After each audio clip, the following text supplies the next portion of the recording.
Hello everybody. Welcome. So, today we have a special session when you can ask me anything and I'm going to answer your questions in the best way I can.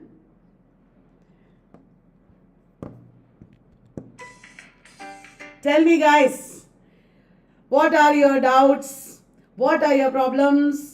Do you have any basic things, concepts or something that you don't understand? I am ready to answer your questions and you can then clearly understand basic things.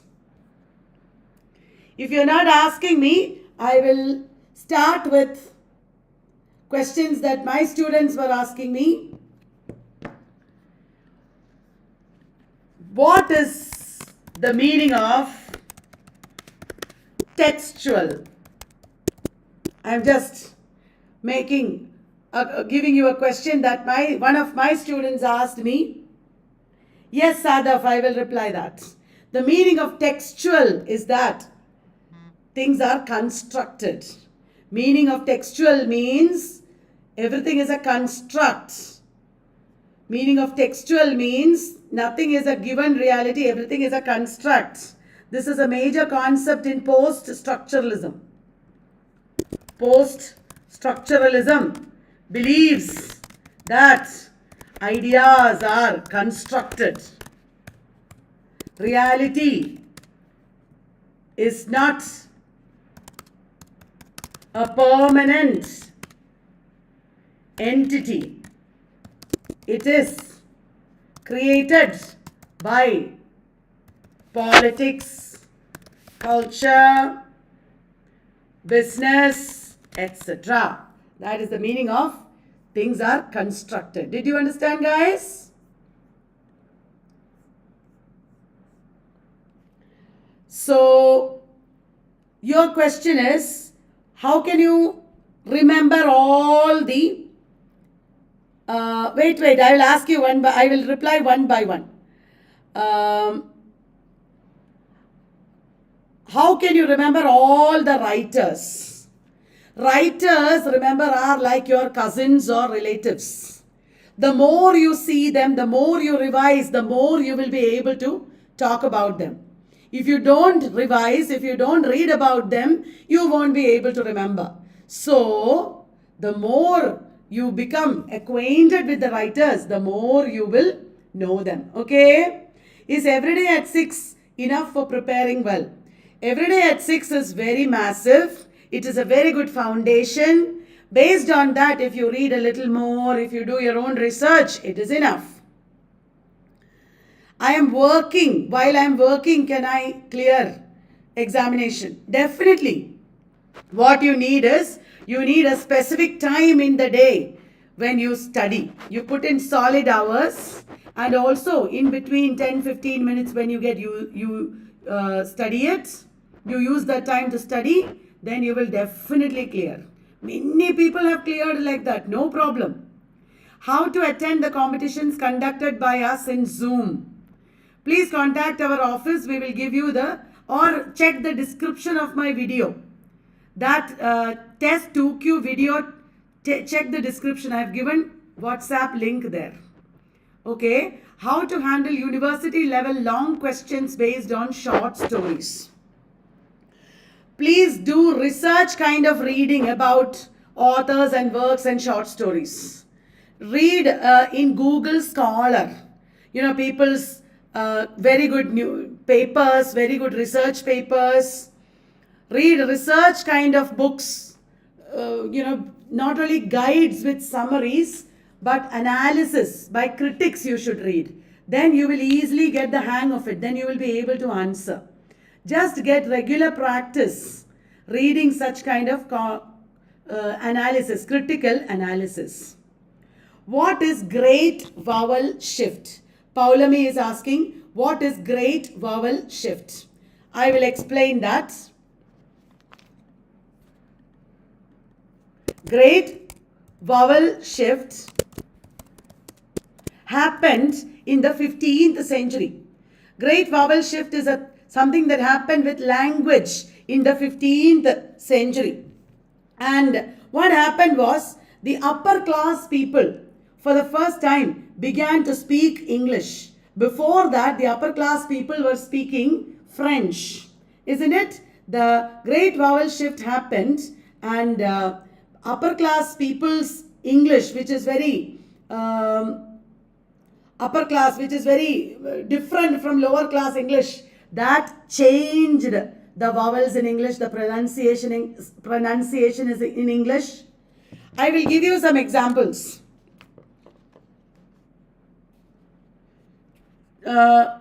Two. 50, then. The word now that we pronounce to was pronounced to. Today we say to. And at that time they were saying to. Where are you going to? At that time, before great vowel shift, they were saying, where are you going to? Did you understand? To was pronounced to. Weave is now pronounced wife. Remember, in those days, weave it was pronounced. The weave of bath, that is how it was pronounced before great vowel shift. Today we say wife. House was pronounced whose.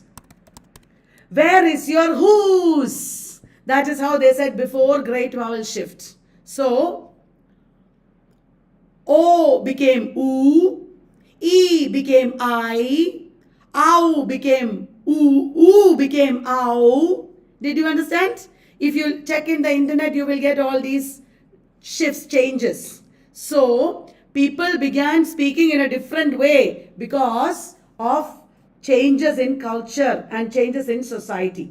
That is the main thing about great vowel shift. Now somebody is asking, you are asking me too many questions. I think I hope I will be able to explain. I will randomly choose only, okay? Many people are asking me about Disneyland, Simulacrum, Hyperreal. Okay, I will talk about that. I saw many questions based on Baudrillard. Jean Baudrillard talked about simulacrum, simulation and simulacra. That means in postmodernism, there is no reality. There are only representations.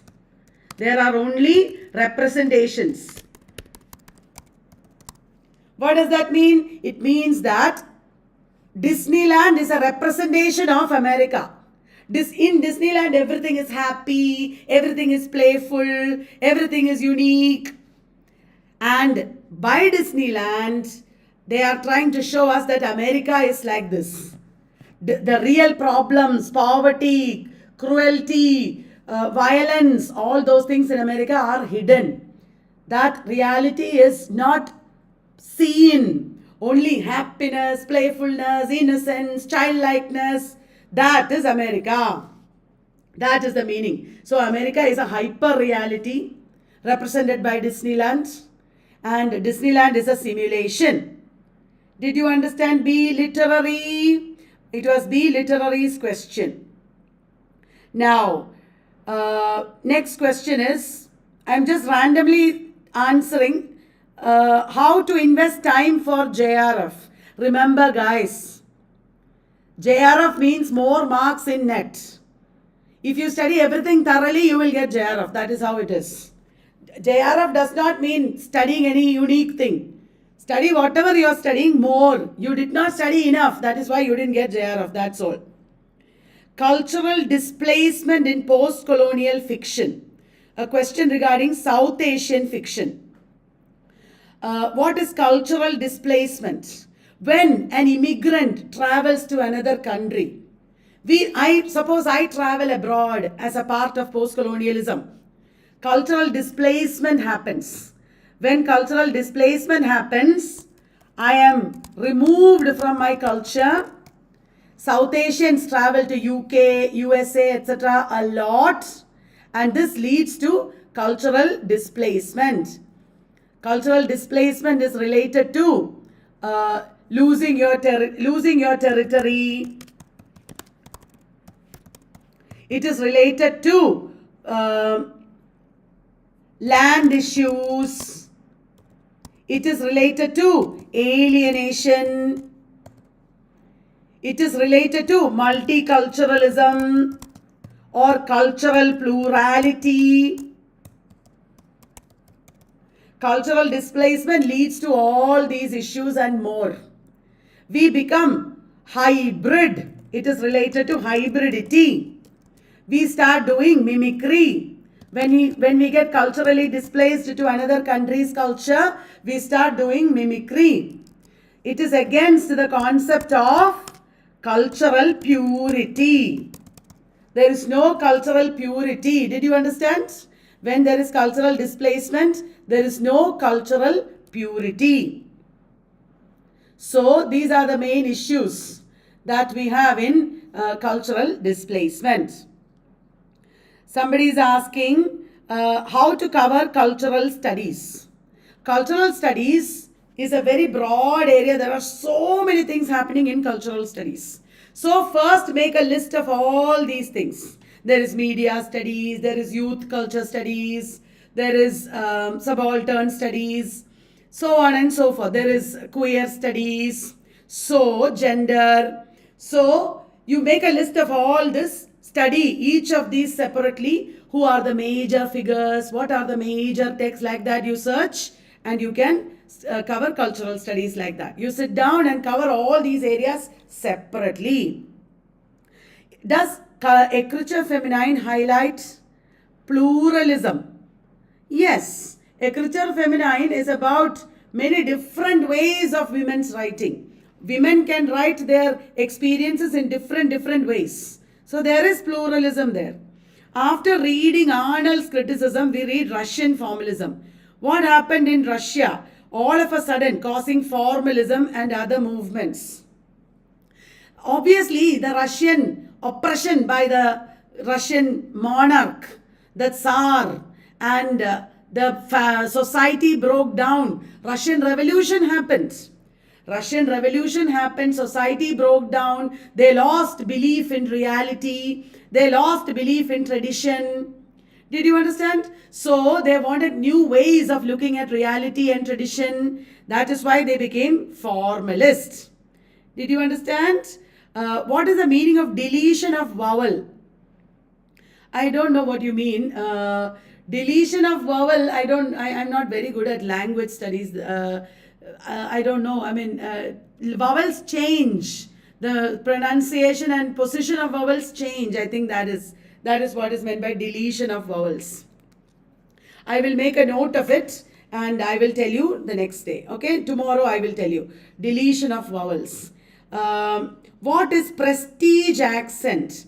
Prestige accent means accent spoken by the rich people, the wealthy people, powerful people.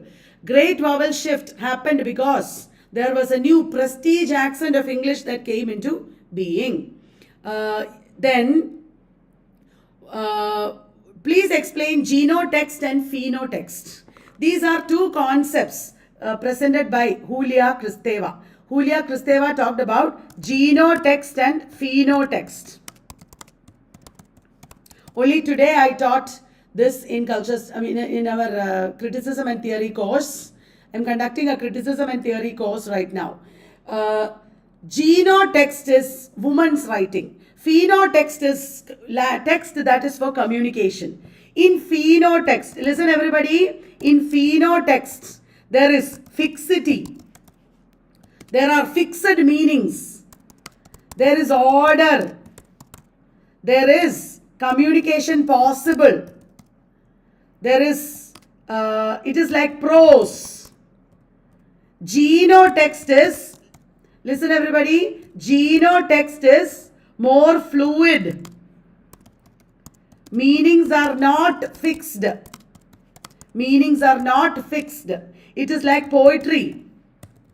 It is the language of women. Phenotext is like the écriture feminine.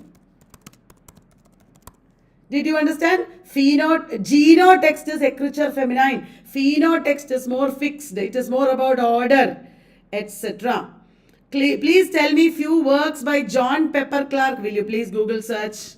That is something that Google can tell you more better than me. Yeah, I will share all those lectures that you want. Then, how can I join your course in NET English? You can send me a WhatsApp, or you can WhatsApp my office. My office WhatsApp number is 93-878-39871. I will type that here.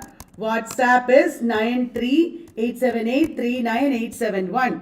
Or just to get my link, all the payment links, you can WhatsApp me directly. 9037357688. This is my WhatsApp number. Okay, next question.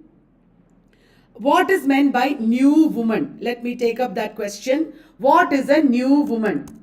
New woman is a concept that came into being in the Victorian period. Okay? In the Victorian society, women were oppressed. Women were submissive. In the Victorian society, women were very submissive. There was a very strict moral culture, isn't it?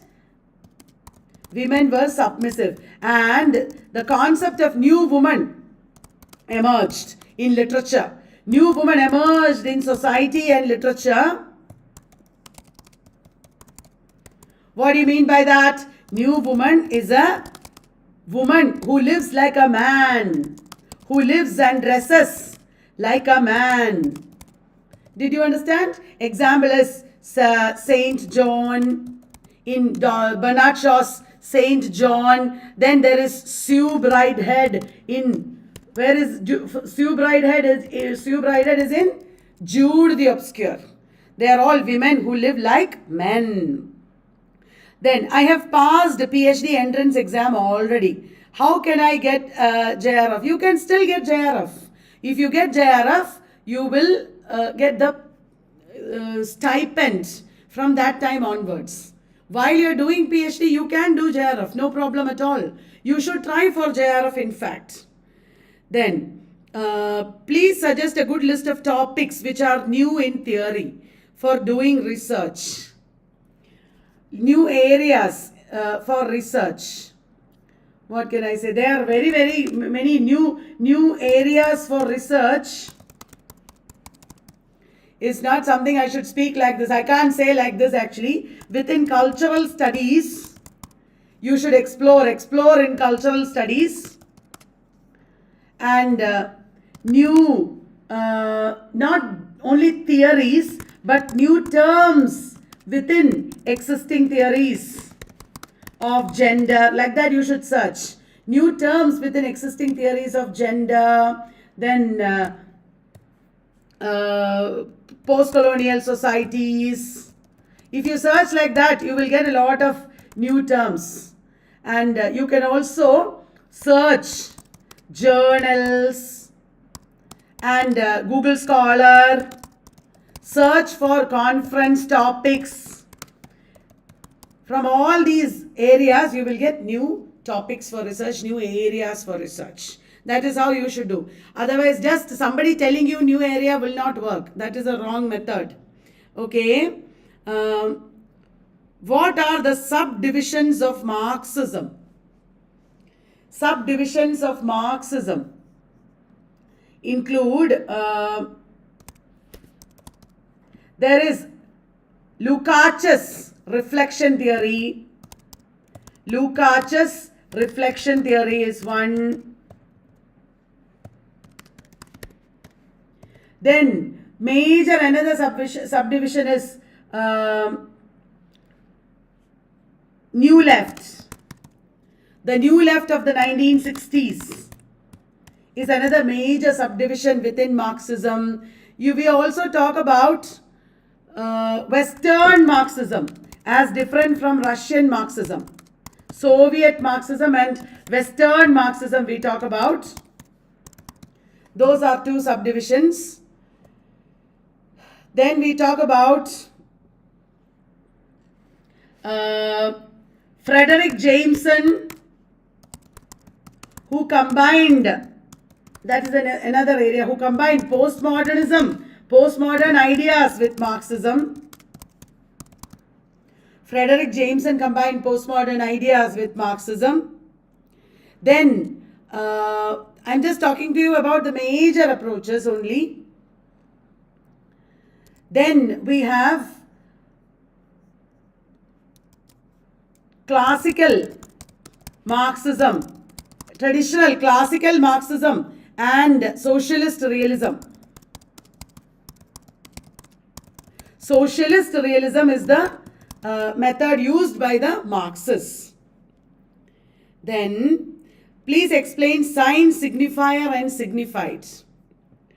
What is the sign, signifier and signified? Sign, before Saussure, before Ferdinand de Saussure, sign meant one thing, word, that's all. The word had a meaning. Nobody thought about it. It was Ferdinand de Saussure who divided the sign and said that the sign contains a signifier and a signified. A sign contains a signifier, and he said signifier is the word, the sound image. Signifier is the sound image and the signified is the concept. So it is more than just a word, it is the sound image, all the sounds that remind you of tree. It can be paid, it can be maram, it can be arbor. All these are sound images, sounds that signify tree.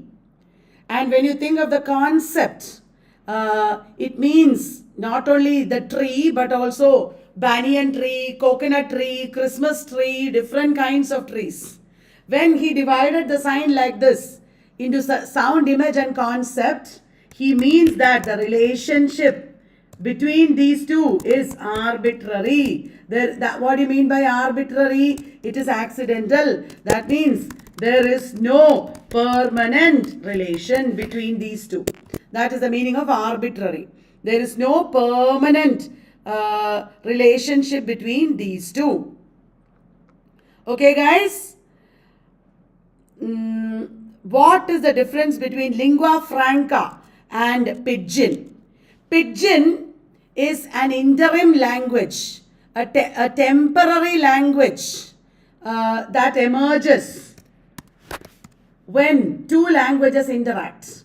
For example, when English went to West Indies, when English went to West Indies islands, pidgin developed based on West Indies languages mixing with English.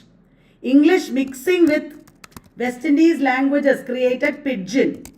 Clear, everybody? And later, pidgin develops into a proper language called Creole. When pidgin, the interim language, develops into a proper language, it is called Creole. Lingua franca is like ling language. Lingua franca means like, it is like ling language.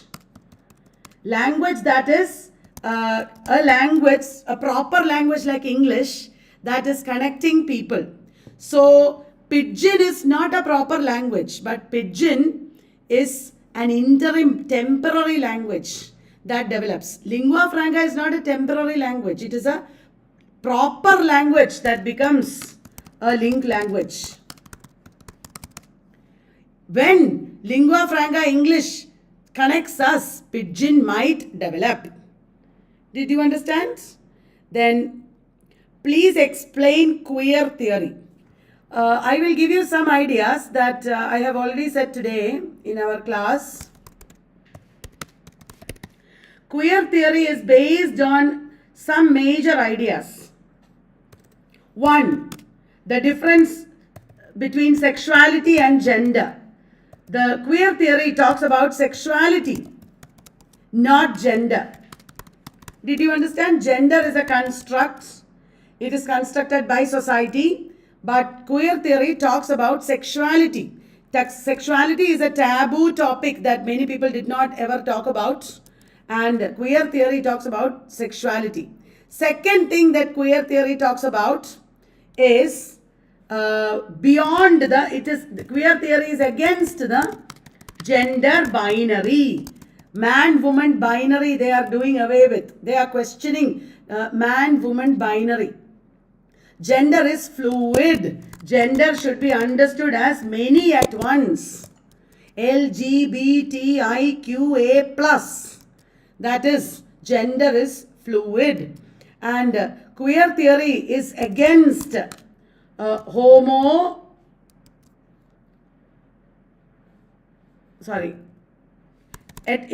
is against heteronormativity. What is normal? Heterosexuality is not only the normal. Homosexuality is also normal. So it is against heteronormativity to make heterosexuality normal. They are against that. So these are some of the basic ideas. And queer theory talks about camp or appearance, clothing. Queer cultures are like subcultures. Queer subcultures or queer countercultures, cultural studies of queer society is a very important aspect of queer theory. Then what is queer language, queer literature, all these also come within queer studies. Queer studies is a very diverse area. What is the difference between multiculturalism and cultural plurality? One question I saw, multiculturalism can be of many kinds. Multiculturalism can be of many kinds. Cultural plurality is one of the kinds of multiculturalism. For example, in mosaic type of multiculturalism, there is cultural plurality, where all cultures retain their uniqueness. Cultural plurality means all cultures retain their uniqueness. All cultures retain their unique features within cultural plurality. Whereas in multiculturalism of the salad bowl type, some cultural plurality will not be there. In salad bowl multiculturalism, cultural plurality will not be there, because everything becomes one. All cultures become one, like in America. Okay? Now, you are again asking things that I have answered. What is transcendental signified? Okay, I am telling you what is transcendental signified. Transcendental, all signifiers point to signifieds, isn't it? All signifiers point to some signifieds, isn't it? You all know that. Now, there is a signified beyond all signifiers. The signified that lies at the end, to which all signifiers point. That is transcendental signified. But that means, I will explain, why are you studying? You are studying in order to get a job. Isn't it? You are studying in order to get a job. Why do you want a job? Because you want money. Why do you want money? Because you want stability in life. You want people to accept you. Why do you want stability? Ultimately, because you want success. You want happiness. You want an identity. This success, happiness, identity is the signified of everything that we do. Everything that we do is for the sake of success, happiness, identity, etc. Right? These are transcendental signifieds. These lie at the end of everything. We can never fully attain it. You will never think like, okay, I got success, I got happiness, I will rest now. You will never think. Transcendental signified is that signified which all signifiers point to. We are always working for it. We are always trying to get it. But we will never get there. That is transcendental signified. Yes, I have online net coaching. Online net coaching you can get from our details from our WhatsApp office number. Please WhatsApp them or call them. I will give you the number 93-878-39871. That is our office number. What is transferred epithet? Transferred epithet means instead of, epithet means adjective, isn't it? Epithet means adjective.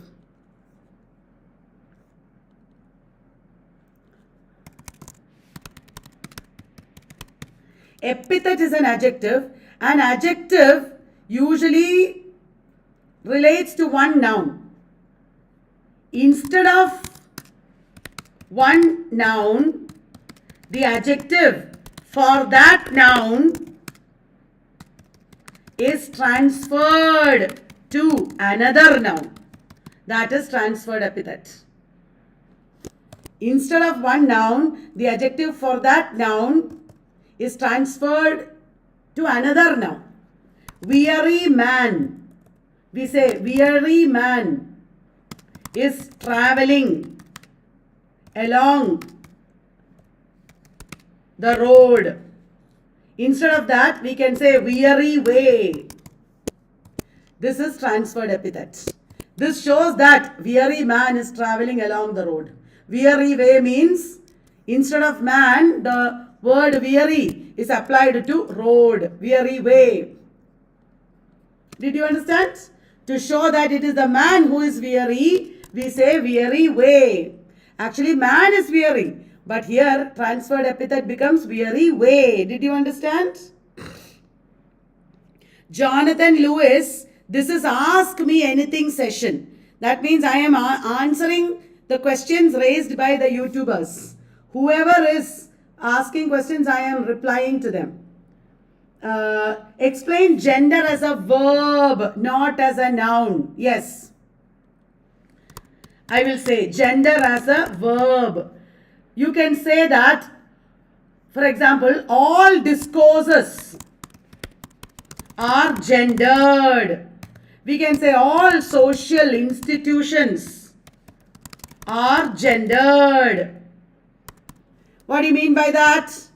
That means there is a difference between how it works for men and women. That is the meaning. Gendered means there is a difference between how an institution works for men and women. Education is gendered means education. If we say education is gendered, it can mean that education favors men. Women are subordinated. There aren't enough facilities for women, etc. That will be the meaning of education is gendered. Religion is gendered means religion favors one gender and not the other. Did you understand, everybody? Yes. Now, Beckett himself called Waiting for Godot comedy play or absurd play. Tragicomedy. That is what Beckett called Waiting for Godot. Beckett called Waiting for Godot tragicomedy. He did not use the word absurd. It came later, a little later. How much time you devoted during your MA and BA? Are you telling me? Are you asking me how much time I devoted? I spent a lot of time in libraries. I read a lot of books in BA especially. And ever since I have been, one important thing I did as a student is I did not forget anything. I always saved everything in PowerPoint presentations or somewhere. I used to revise. I used to teach. When I taught, there was a lot of learning. What is diasporic theory major elements?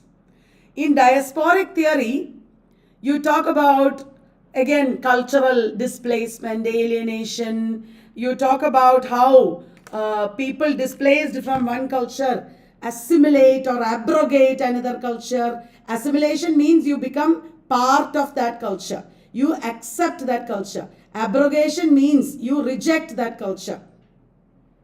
Did you understand? Assimilation is you become part of that culture. Abrogation is rejection. Yes. Now another question is, what is cultural jamming? Somebody has asked, what is cultural jamming? Cultural jamming is questioning the ways in which culture works upon us through corporations and advertising, how cultures make us consumers. That is the meaning of cultural jamming. It questions consumerism and the ways in which corporations rule over us. Cultural jamming is exposing the ways in which corporations rule over us and subjugate us. Did you understand? Cultural jamming is a way in which we understand how we become succumbed to mainstream culture. It is against cultural subjugation. How cultures, especially metropolitan cultures, how corporate cultures, etc., subjugate us. It is a kind of protest. Cultural jamming is a kind of protest. For example, drawing something on advertisement boards. There is an advertisement. You go and draw mustache on the girl in the advertisement. That is cultural jamming. You draw some dirty things on the advertisement. That is cultural jamming. Okay? It is a kind of protest. Now, what is post-colonialism? That's a very general term. That's a very general question.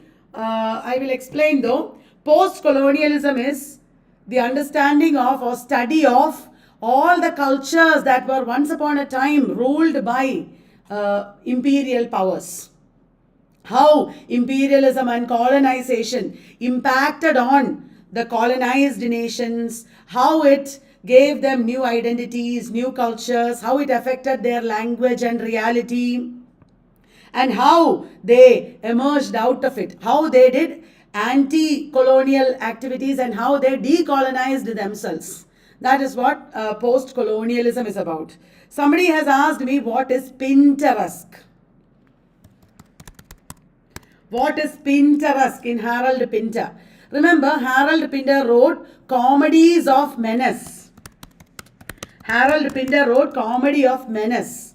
Absurd plays with violence and menace. Pinterest is the element of violence, menace, fear, guilt, all these things working upon the characters.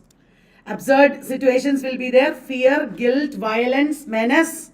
All these are important aspects of Pinterest. Now, somebody is asking me, explain feminist angst. Angst is a theoretical word which shows the anxiety, the confusion, the trauma that is related to especially subaltern or underprivileged people. Anxiety, dread, lack of focus. We talk about existential angst, post-colonial angst, feminist angst. I can define it as anxiety, dread, then insecurity, about the human condition or about one's social position.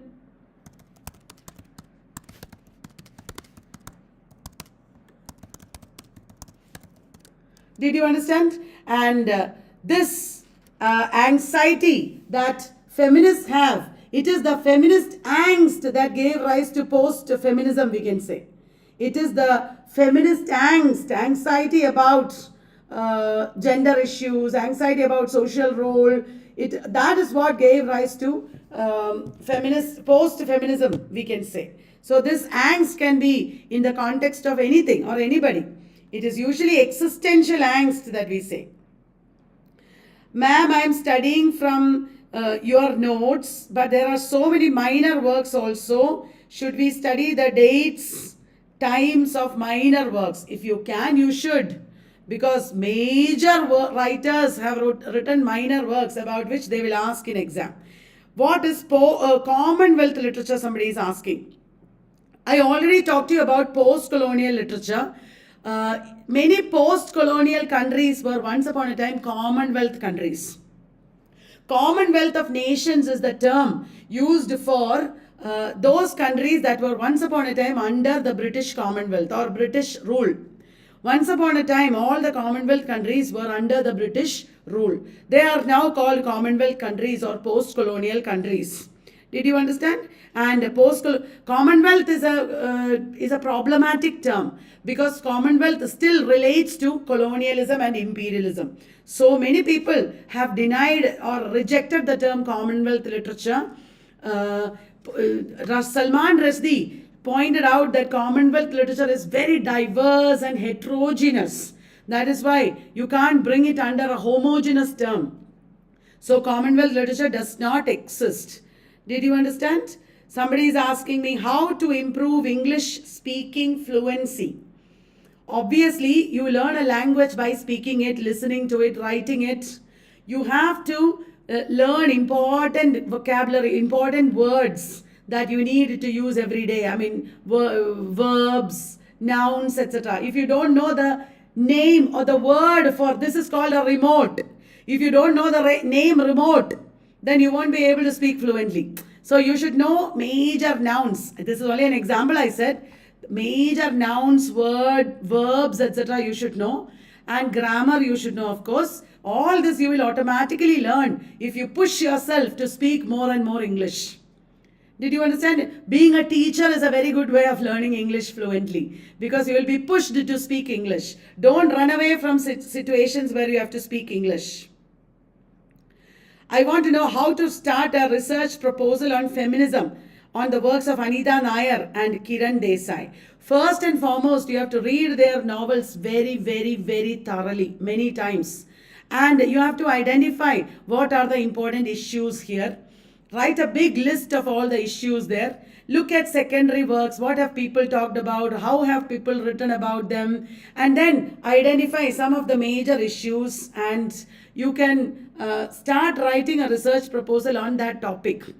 You should introduce the topic first and foremost. You should say what is the topic, what are you going to do in this research and why is this topic important. Then you can introduce the authors, you can introduce the context, say more about your topic, explain the various aspects of the topic, talk about the methodology or theories that you will be using, talk about what are the research questions and hypotheses. You can also talk about what are the limitations of your research. Please talk about archetypes and collective unconscious. Archetype is a model of a human being. Archetype means there are many types of human beings, isn't it? Carl Jung talked about different types of human beings. It is a model or type of human being.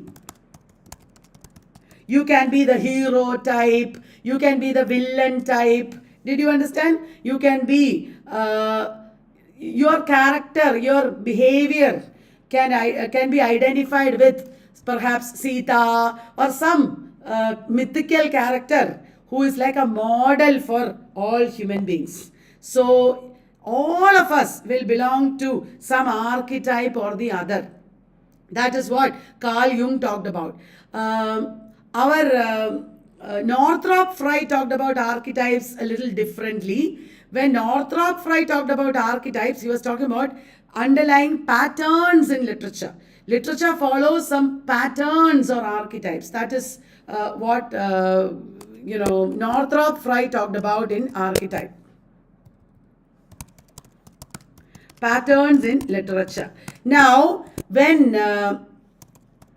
you also asked me about collective unconscious. When all of us listen to stories from grandmothers, we watch movies, we read books, into our mind there is an understanding about our society, our history that is going in. Even though none of us was there in partition time in India, Indian partition and its violence and its trauma are part of our collective unconscious. None of us was there when Sita was abducted by Ravana. And Rama also deserted Sita. All these things we did not see for ourselves, but it is part of our collective unconscious. Did you understand? The Nazis killed Jews in the Holocaust. None of us was there, but that is part of our collective unconscious. So, collective unconscious is the result of our hearing a lot of stories, sharing experiences from history, from mythology, etc. that give us a common kind of memory, a common kind of unconscious. That is collective unconscious. Then, what is Kafkaesque? Like Pinterest. Kafkaesque means the features of Kafka's novels. Kafkaesque means the features of Kafka's novels, like the oppression of bureaucracy, absurdity of life, innocent people hunted by society, the inability to belong, unbelonging, fear, trauma, failure. These are all elements of Kafkaesque. These are all different ways in which Kafkaesque can be seen in literature.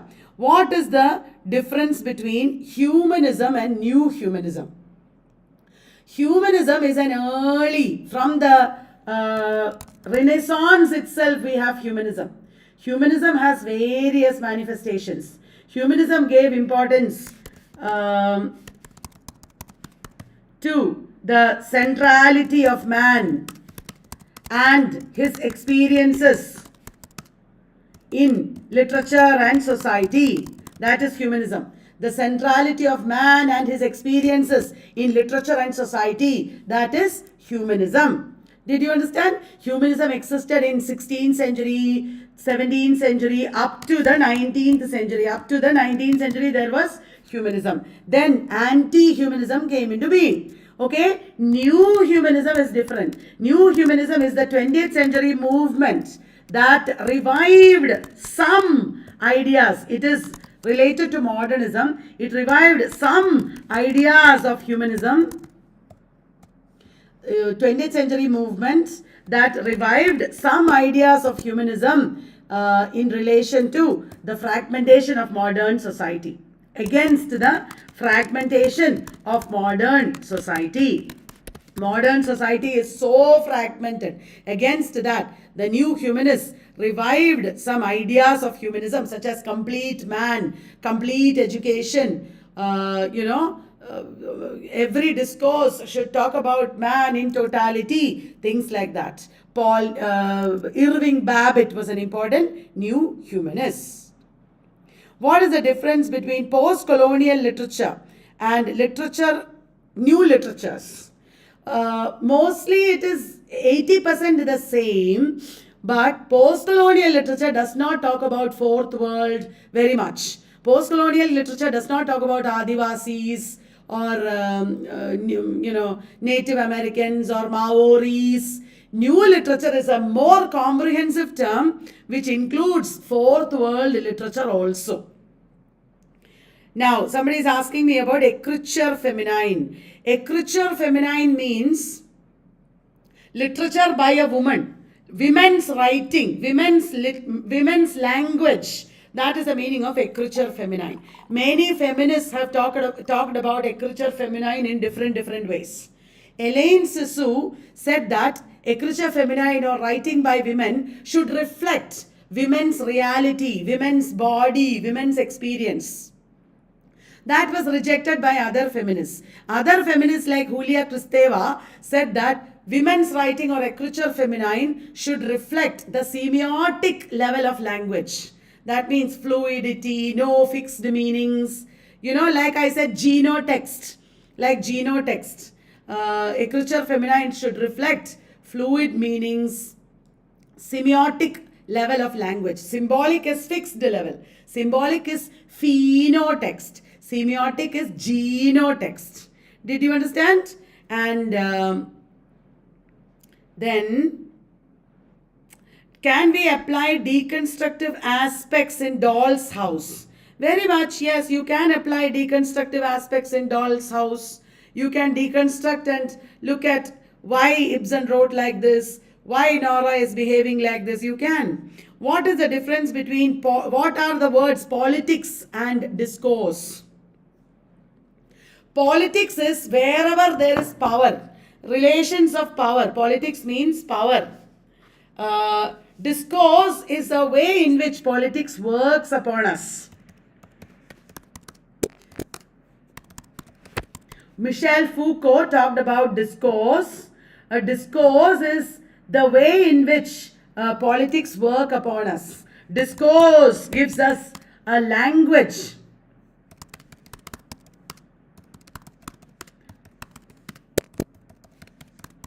Discourse gives us a language to speak. For example, you will understand easily if you remember examples of discourse. We talk about discourse of gender. For example, discourse of gender means how to talk about gender. What is normal? Understanding what is normal and accepted relating to gender. What should be our perspectives, actions, words, etc. Related to gender. All these are dictated by the discourse of gender. Discourse of gender defines how we should think, how we should relate to that concept, how we should fit into accepted ideas, what is normal. Did you understand? Now, Kaustubh is asking me, what is posthumanism? What is posthumanism? Posthumanism. Remember, there was humanism. Listen, everybody. Remember, there was humanism. Humanism gives centrality, meaning, power to human being. Did you understand? Centrality, meaning, power is given to human being. Human being is the center. Then there was anti-humanism. Anti-humanism shows that humans are powerless. Human beings are constructed. So anti-humanism finished humanism. It is against humanism. Post-humanism is a redefinition of the human in the context of technology. When technology came, when corporations came, late capitalism came, etc. How human being has changed. In what new ways will the human being inhabit the future? What are the changes in the concepts of our life and existence? So that can be interpreted in so many ways. In the context of technology mostly, in the context of late capitalism, in the context of relating all this is speed, urban life, urbanity.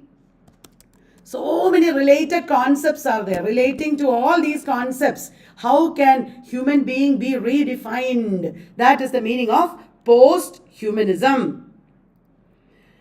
Bhagyalakshmi is asking, what is lang, parole and linguistic competence?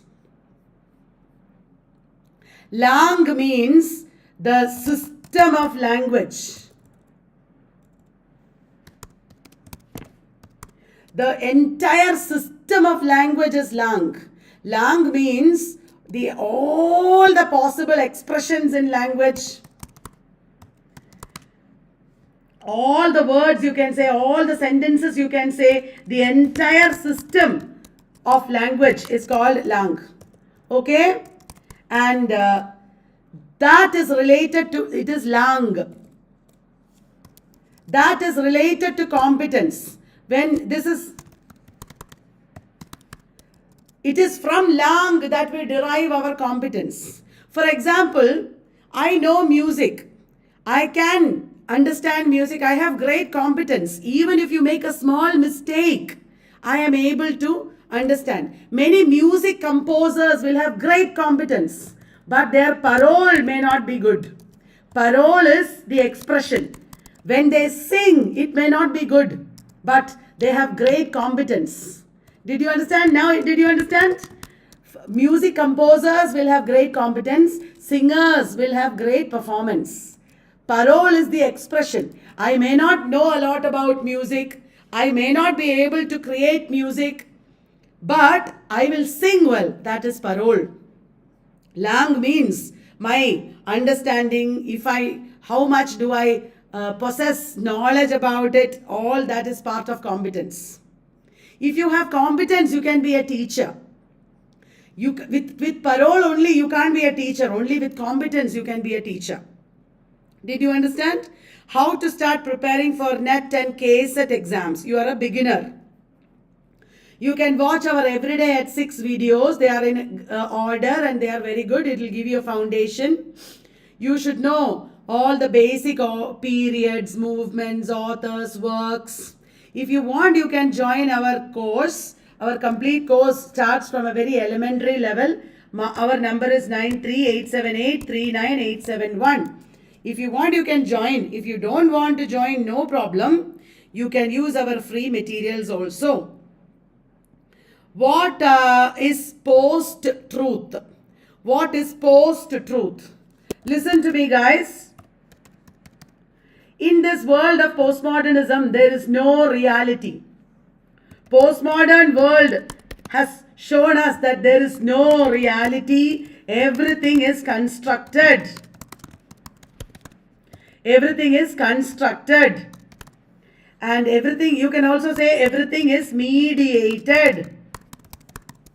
In this world of post-humanism, there are no more values. Did you understand? There is no truth. Truth is manipulated by politics, media, etc., by language and all discourses. So, in post-truth means the world in which no truth anymore exists, where truth is multiple, where truth is manipulated by people, by power wielders. And in the age of post-truth, how do you exist? What is the, way in which literature, culture, everything exists? That is the meaning of post-truth. What are the stylistic features of university wits? I'm just trying to take different kinds of questions so that it will help everybody. Are you bored, guys? Did you like the video, everyone? I hope you like the video, or am I boring you? Is it a bad idea? I don't know. University wits wrote in a very grand, heroic manner. Heroic themes and heroic style, both. University wits wrote in a grand, heroic manner. Grand, heroic themes and heroic style also. Many of them drew their themes from mythology. Many of them wrote only tragedy. Many of them used very grand language, and they had commercial aims. Commercial aims means they want to make money, they want to sell their tragedies and make money out of it, like that. Many of them collaborated. More than one person is there in the writing of a text. They collaborated. Those are all important aspects of university wits. Is collective unconscious the information we collect that is stored in us? Not necessarily that we collect. It is, even if I think I never heard about it, it is still there. Very indirectly from society it comes to me. It is not anything I consciously collect. Even if I never heard anything about some traumas of people in the world, it is still there because indirectly I have got it. Politics and discourse I have already talked about. Stream of consciousness. Stream of consciousness is when there is no tyranny of reality or language. This is a concept that is against the tyranny and fixity of reality and language.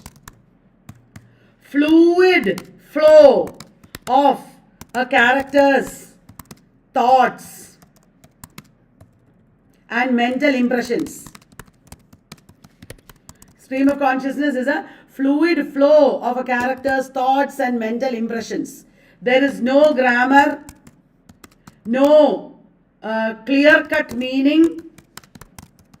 It is more about impressions. That is stream of consciousness, a technique in modernism. Can we consider dream as fancy or imagination? I don't think they are relatable. Dream is something different. It can be fancy, I think. Because fancy is involuntary. Imagination is voluntary. You have to consciously do secondary imagination. But primary imagination is involuntary. Imagination is a rational thing. I think dream will be like fancy, but I don't think it is relatable actually.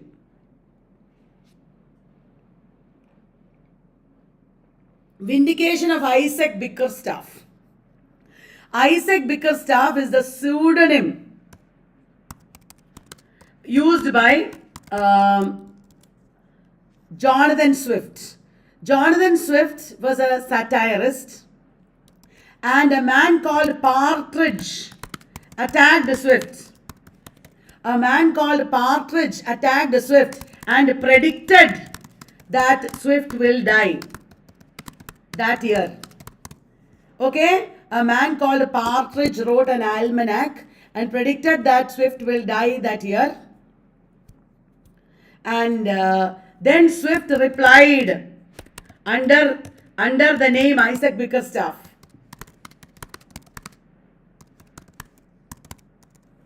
And argued that Partridge is already dead because he has no brains. Partridge is already dead because he has no brains. That is the idea of vindication of Isaac Bickerstaff.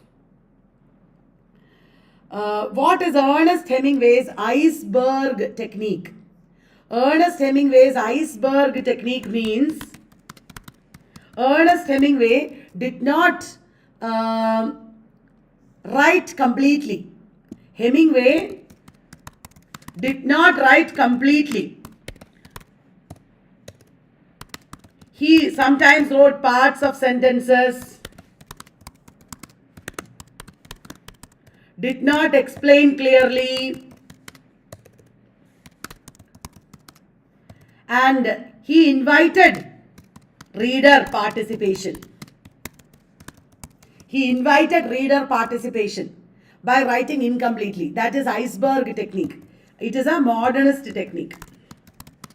It is a modernist technique. Okay, that is iceberg technique. Then Leela Gandhi's post-colonial theory, I don't know offhand. I can't say. I will have to look it up and tell you later. Okay, Leela Gandhi's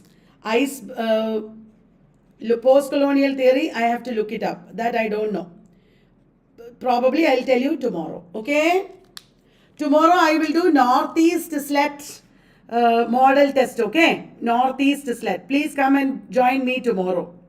Then, same questions you are again asking. Digital humanities. Digital humanities is a technique by which humanities are joining with digital technology. You know, for example, digitization of a library is an example of digital humanities. Humanities, the work in humanities and work and resources, research and resources in humanities based on technology, based on modern technology. That is called digital humanities. We have BA in digital humanities, MA in digital humanities. It's a very upcoming futuristic discourse, futuristic subject, where a lot of wonderful things in humanities can be done using technology. Shweta Kashyap, what was your question? I didn't see, dear Shweta. Ma'am, what is subject and subjectivity in post-structuralism? Okay, Shweta, I will answer that one. Subject and subjectivity. In a nutshell, subject means an individual who is succumbing to an ideology. Individual who has been subjected to an ideology is a subject. An individual is independent. A subject is not independent. A subject is not independent. A subject is constructed by the discourse. A subject is constructed by the discourse. When I become a subject in gender, I become subjected to the discourse of gender. Did you understand? I can also resist. I am either subjected to or resisting. Even resistance is part of the discourse. Even resistance by the subject is part of the discourse itself. You can't exist outside the discourse. Did you understand? And subjectivity is your identity and how it is constructed within the discourse. Subjectivity means your identity, how your identity is constructed within your discourse.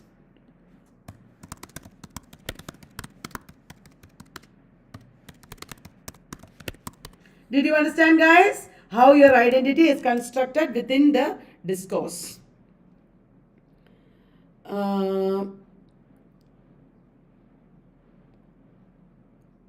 What are you asking next? Could you elaborate on memory studies? I don't claim to be a very important expert in memory studies, but I will try to explain a little bit. Memory studies is based on our remains of the past in our memories. How memory reconstructs reality. It is a very post-structuralist approach to reality. How memory reconstructs reality, how memory creates our subjectivity, how the past still works in the present, etc. Can we consider Lacan's mirror stage as a lifelong process? Lacan himself said at first that mirror stage is only a moment, that moment when you look at the mirror only. But of course, it is, Lacan himself said it is also a lifelong process. Lacan said that even in your adulthood, you can identify with somebody or something, and it can become a lifelong process. Somebody is asking me about fancy and imagination. Fancy, sorry guys, fancy deals with what already exists. It deals with fixities and definites. It does not create. Okay, fancy is like copying. It is like copying. Same thing that exists. It is like copying. Primary imagination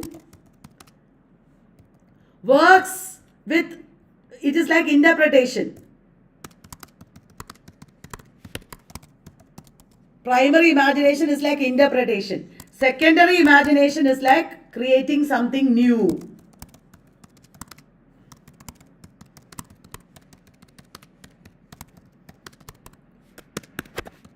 From existing elements. Secondary imagination is creating something totally new from existing elements. Primary imagination is not creative. It is working on existing things and only interpreting it. Fancy is like copying. Primary imagination is like interpretation. Secondary imagination is like creating something totally new from existing elements. What is a Hemingway hero? A Hemingway hero is a predictable hero from Hemingway novels. A Hemingway hero is very masculine, can be destroyed but not defeated.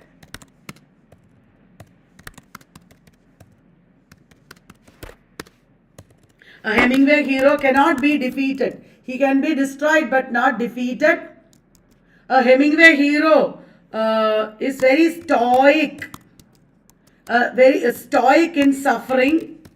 A Hemingway hero is very passionate. A Hemingway hero is very individualistic. All these are features of Hemingway hero. What is kitchen sink drama?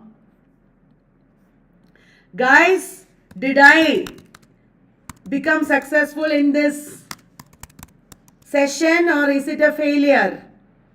Did I answer your questions properly? Are you happy? Or did I cheat you and fail? Tell me. First there was drawing room comedies. Listen everybody. First there was drawing room comedies. That is upper class. Okay. Then against this emerged angry young man drama. Against this emerged angry young man drama. Angry young man drama is middle class. Lower middle class we can say. It is lower middle class. Okay. And it showed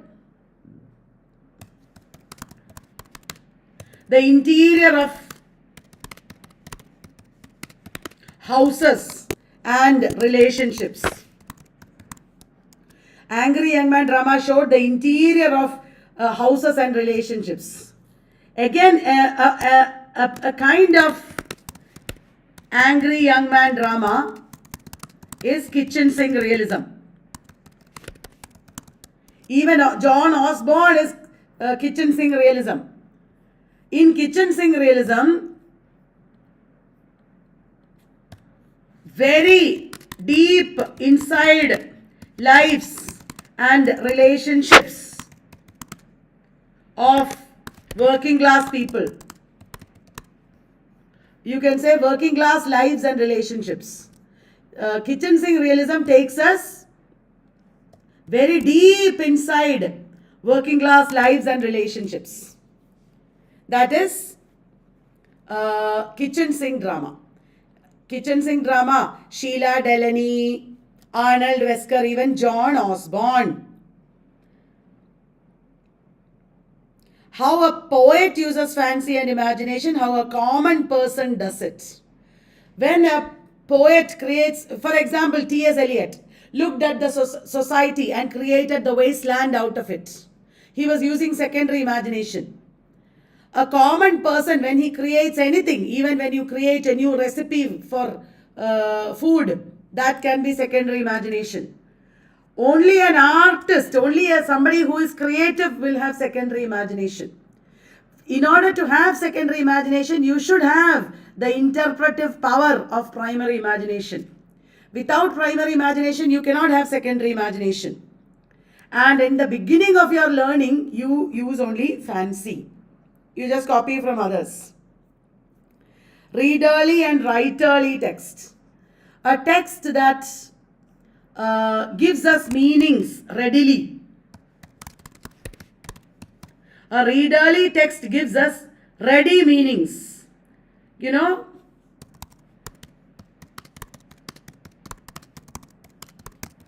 it is like fast food, I say, like realism.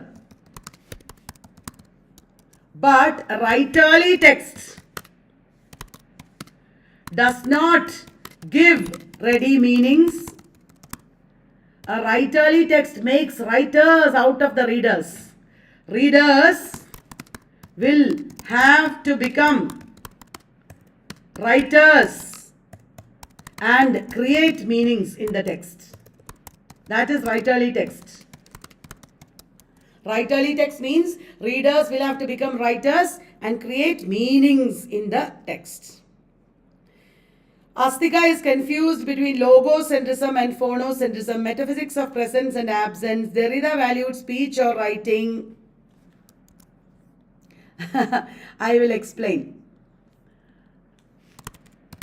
Okay. Guys, I am tired. After this, shall I stop? Shall I stop everybody after this? Saussure said speech is more important than writing. Saussure said speech is more important than writing. This is phonocentrism. Phono means sound, speech or sound, centrism of sound. Okay, this is phonocentrism. Phonocentrism is an aspect of logocentrism. Alright, Derrida was against phonocentrism and logocentrism.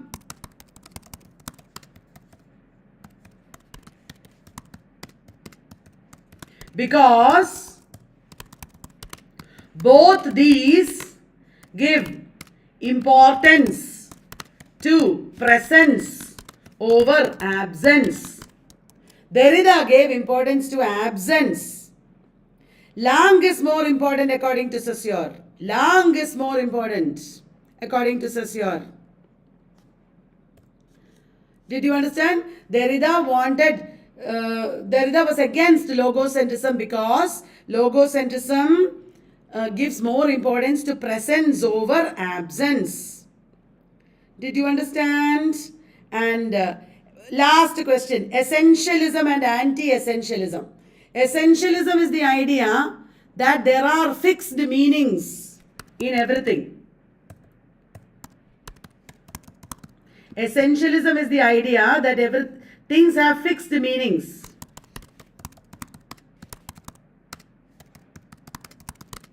Fixed meanings. Anti-essentialism means everything is constructed.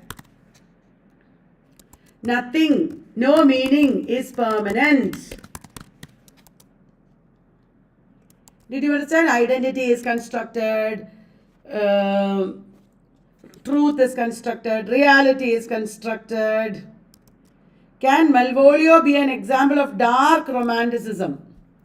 I don't know if anybody said that, but now that you say it, I think you can, yes. Anti-essentialism is relative, correct. Anti-essentialism is against fixities. It is relative, it is arbitrary. Okay. So, thank you very much for joining me today. Tomorrow we'll do Northeast SLET model test, okay? Tomorrow, Northeast, transcendental signified, I already explained, Rudra, you didn't hear me. I already explained transcendental signified. So, I will post this PDF in our group, okay? Telegram group. Thank you very much, everybody. I enjoyed this session. Tomorrow, please join me for Northeast SLET model test. This Friday, I will take a break. I won't be doing a session this Friday. After Thursday, I will do a gate cutoff movement nahi janti. Every day, I am live at 10 p.m. except Saturday, Sunday. But this Friday I will take a break. Okay, guys. This Friday I won't do it. Bye bye. Good night. See you tomorrow 10 p.m. Bye.